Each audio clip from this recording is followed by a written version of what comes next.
Hello दोस्तों, कैसे हो आप सब। स्वागत है आपका आपके अपने यूट्यूब चैनल पर। मैं आशा करता हूं दोस्तों कि आप सब लोग अच्छे होंगे और आप सबकी पढ़ाई अच्छे से चल रही होगी। तो आज हम बात करने वाले हैं कि बायोसेवर्ट का नियम क्या है, इसके सूत्र को कैसे प्राप्त करते हैं। ये क्वेश्चन 12th स्टूडेंट के लिए बेहद इंपॉर्टेंट है और लगभग हर साल एग्जाम में पूछा जा रहा है। ये क्वेश्चन 5 मार्क का पूछा जाता है। अगर आप 5 मार्क गेन करना चाहते हैं तो इस वीडियो में लास्ट तक बने रहिएगा। मैं आशा करता हूं दोस्तों कि अगर आपने वीडियो को अंत तक देख लिया तो मैं गारंटी के साथ कह सकता हूं कि आपको अच्छे से याद हो जाएगा। लेकिन आपसे रिक्वेस्ट है दोस्तों कि आप वीडियो में अंत तक बने रहिएगा।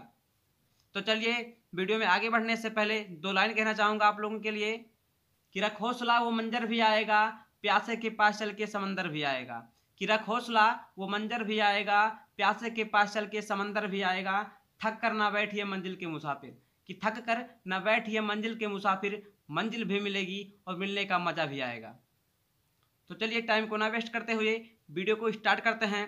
और आप लोगों से एक रिक्वेस्ट और है दोस्तों कि अगर आपने अभी तक हमारे इस चैनल को सब्सक्राइब नहीं किया है तो प्लीज़ आप हमारे अपने चैनल को सब्सक्राइब कर लीजिए। आपको इस चैनल पर इसी प्रकार के मोस्ट इंपॉर्टेंट क्वेश्चन के वीडियोस मिलते रहेंगे। तो चलिए वीडियो को स्टार्ट करते हैं। तो चलिए, सबसे पहले हम जान लेते हैं कि बायोसेवर्ट का नियम क्या है।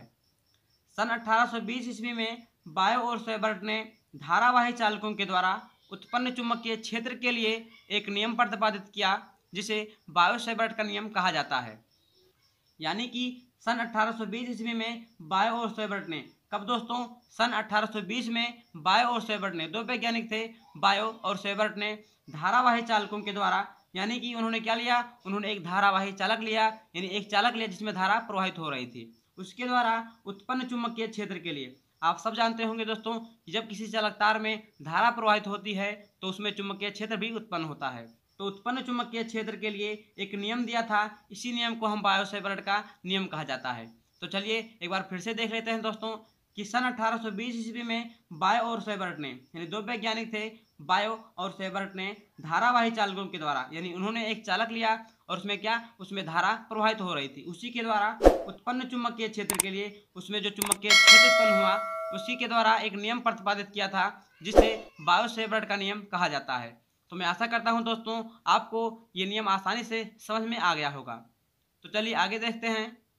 तो सबसे पहले हम मान लेते हैं दोस्तों कि ये भी एक चालक तार है और इसमें आई धारा प्रवाहित करते हैं। और जब हम ए बी चालक तार में आई धारा प्रवाहित करते हैं तब यह एक धारावाही चालक बन जाता है।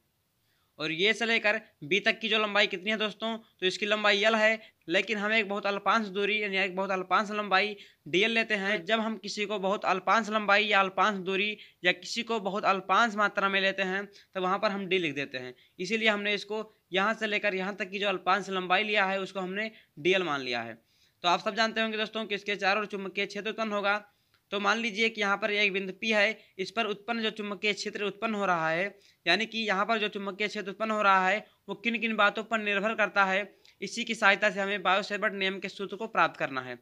तो हम मान लेते हैं कि यहाँ पर जो बिंदु B है और यहाँ पर जो बिंदु P है, इसके बीच की दूरी कितनी है दोस्तों, r है, और इनके बीच में जो कोण बन रहा है वो थीटा कोण बन रहा है। तो इसी के माध्यम से हमें बायोसेवर्ट के नियम के सूत्र को प्राप्त करना है। तो चलिए सबसे पहले हम जान लेते हैं कि इस बिंदु P के द्वारा जो उत्पन्न चुंबकीय क्षेत्र है वो किन किन बातों पर निर्भर करता है। सबसे पहले हम इसके बारे में जान लेते हैं। सबसे पहला पॉइंट हो जाएगा दोस्तों कि जो चुंबकीय क्षेत्र है, यानी जो उत्पन्न चुंबकीय क्षेत्र है वो धारा के समानुपाती होता है। यानी चुंबकीय क्षेत्र क्या होता है दोस्तों, धारा के समानुपाती होता है। और दूसरा क्या हो जाएगा कि उत्पन्न चुंबकीय क्षेत्र डीएल, यानी जिसको हमने बहुत अल्पांश लंबाई लिया था, इसके समानुपाती होता है। तीसरा पॉइंट क्या हो जाएगा दोस्तों, तीसरा पॉइंट हो जाएगा ये जो उत्पन्न चुंबकीय क्षेत्र है, यानी बी से लेकर पी तक की जो दूरी हमने आर माना था वो आर स्क्वायर के व्युत्क्रमानुपाती होगी। आप इस बात को ध्यान रखना दोस्तों कि समानुपाती और अनुक्रमानुपाती एक होता है, लेकिन व्युत्क्रमानुपाती उसका अपोजिट होता है। तो चलिए चौथा पॉइंट देखते हैं। चौथा पॉइंट है कि उत्पन्न चुंबकीय क्षेत्र साइन थीटा के, यानी बी और इसके बीच में जो कोण बना था दोस्तों, इससे हमने क्या थीटा माना था, तो यही जो उत्पन्न चुंबकीय क्षेत्र है वह साइन थीटा के समानुपाती या अनुक्रमानुपाती होता है। आशा करता हूं दोस्तों कि आपको इतना आसानी से समझ में आ गया होगा। बस आपको अब कुछ नहीं करना है, आपको हेडिंग लगाना है। फर्स्ट इसमें लिखना है कि चुंबकीय क्षेत्र धारा के समानुपाती होती है। आपको इस बात को लिख देना है दोस्तों, हेडिंग लगाना है। दूसरा इसमें लिखना है कि चुंबकीय क्षेत्र अल्पांश लंबाई डीएल के समानुपाती होती है। आपको दूसरे पॉइंट में इतना लिख देना है। तीसरा हेडिंग लगाना है, उसमें लिखना है कि चुंबकीय क्षेत्र साइन थीटा के समानुपाती होती है या अनुक्रमानुपाती होती है। चौथा हेडिंग लगाना है, इसमें लिखना है कि चुंबकीय क्षेत्र दूरी के वर्ग के व्युत्क्रमानुपाती होती है। आपको इतना लिख देना है दोस्तों। तो मैं आशा करता हूं कि आप इसको आसानी से लिख देंगे। बस दोस्तों, अब आप समझ लीजिए कि आपको 5 मार्क आसानी से प्राप्त हो गया। अब आपको कुछ नहीं करना है, बस आपको इन चारों समीकरण को मिला देना है और जो सूत्र प्राप्त होगा वही बायो सेवर्ट का नियम हो जाएगा दोस्तों। तो अगर वीडियो थोड़ा भी अच्छा लग रहा हो तो प्लीज़ वीडियो को लाइक कर दीजिएगा और अपने दोस्तों में शेयर कर दीजिएगा। तो चलिए आगे बढ़ते हैं। आगे लिखेंगे उपरोक्त समीकरण को मिलाने पर, यानी आपको जो 4 समीकरण प्राप्त हुए हैं उन समीकरण को मिला देना है। तो चलिए हम चारों समीकरण को देख लेते हैं क्या है। पहला है चुंबकीय क्षेत्र धारा के अनुक्रमानुपाती होती है। दूसरा, चुंबकीय क्षेत्र अल्पांश लंबाई के अनुक्रमानुपाती होती है। तीसरा, चुंबकीय क्षेत्र साइन थीटा के अनुक्रमानुपाती होती है। और चौथा पॉइंट, चुंबकीय क्षेत्र दूरी के वर्ग के व्युत्क्रमानुपाती होती है। अब आपको इन चारों समीकरण को मिला देना है। तो चलिए हम इन चारों समीकरण को मिला देते हैं दोस्तों। अब आपको कुछ नहीं करना है दोस्तों, आपको यहाँ पर जो जो कॉमन दिख रहा है उसको लिख देना है। तो यहाँ पर चुंबकीय क्षेत्र भी हो जाएगा और इसका हम चिन्ह लगा देंगे। ठीक है दोस्तों। अब आपको यहाँ पर जो धारा है दोस्तों ये इसके समानुपाती है, तो इसको हम समानुपाती लिख देंगे। आप देख सकते हैं दोस्तों ये इसके क्या समानुपाती है। और कौन और क्या समानुपाती है दोस्तों, और हम देख सकते हैं कि यहाँ पर जो डीएल है ये भी समानुपाती है, तो इसको हम समानुपाती लिख देंगे दोस्तों। और देख सकते हैं यहाँ पर साइन थीटा भी क्या है, समानुपाती है, तो इसको भी हम समानुपाती लिख देंगे। लेकिन आप देख सकते हैं दोस्तों यहाँ पर जो आर स्क्वायर अर्थात कि जो आर का वर्ग है यानी जो दूरी थी वो व्युत्क्रमानुपाती थी, तो हम इसको व्युत्क्रमानुपाती लिख देंगे दोस्तों। यहाँ से व्युत्क्रमानुपाती होगा। तो मैं आशा करता हूँ कि आपको इतना आसानी से समझ में आ गया। मैंने कुछ नहीं किया दोस्तों, बस यहाँ पर जो चुंबकीय क्षेत्र था यानी जिसके अनुक्रमानुपाती था उसको अनुक्रमानुपाती में लिख दिया। अब आपको कुछ नहीं करना है दोस्तों, बस आपको जब आप इसे हटाएंगे तो यहाँ पर एक नियतांक लग जाएगा। इस नियतांक को बोलते हैं μ/4π।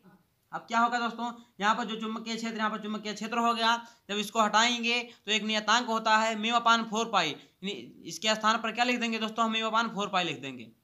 यहाँ पर क्या है दोस्तों, यहाँ पर चुंबकीय क्षेत्र है तो हमने चुंबकीय क्षेत्र लिख दिया, और जब हम इसको हटाएंगे तो एक नियतांक आएगा जिससे μ/4π कहते हैं, तो इसके स्थान पर हम μ/4π लिख दिए। अब आपको पूरे का पूरा वैसा उतार देना है दोस्तों। तो क्या हो जाएगा, IDL साइन थीटा। अब इसको हम यहाँ पर आर स्क्वायर लिख सकते हैं दोस्तों। बस आपको कुछ नहीं करना है दोस्तों, बस यही क्या हो गया, यही आपका बायो सेवर्ट का नियम हो गया दोस्तों।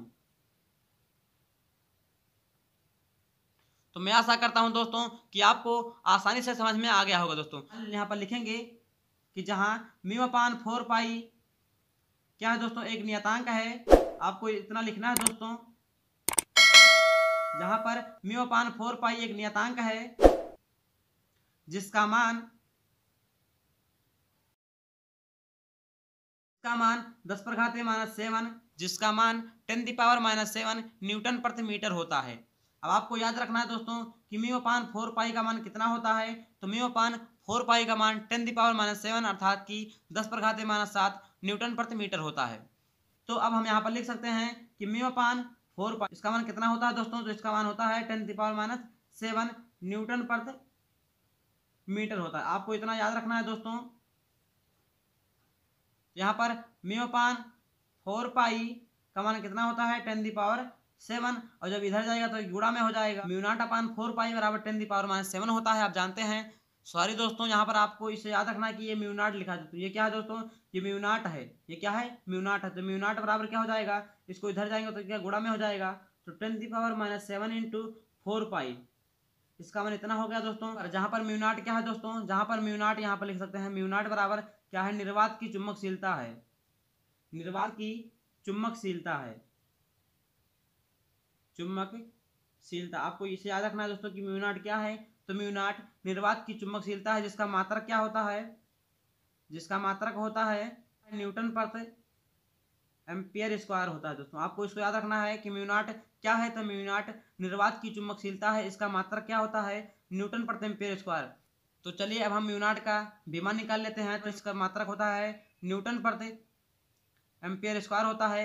न्यूटन का विमा क्या होता है दोस्तों, तो इसका विमा होता है mLt-2, और एम्पियर का विमा क्या होता है दोस्तों, तो इसका विमा होता है a⁻²। और जब ये स्क्वायर ऊपर जाएगा दोस्तों तो ये माइनस में हो जाएगा, तो इसका विमा आ जाएगा mLt यहाँ पर माइनस में है दोस्तों, -2 पहले से है, और ये जब ऊपर जाएगा तो माइनस में हो जाएगा, तो यहाँ पर हो जाएगा a-2, यानी इसका बीमा कितना आ गया दोस्तों, इसका बीमा आ गया MLT-2 a-2।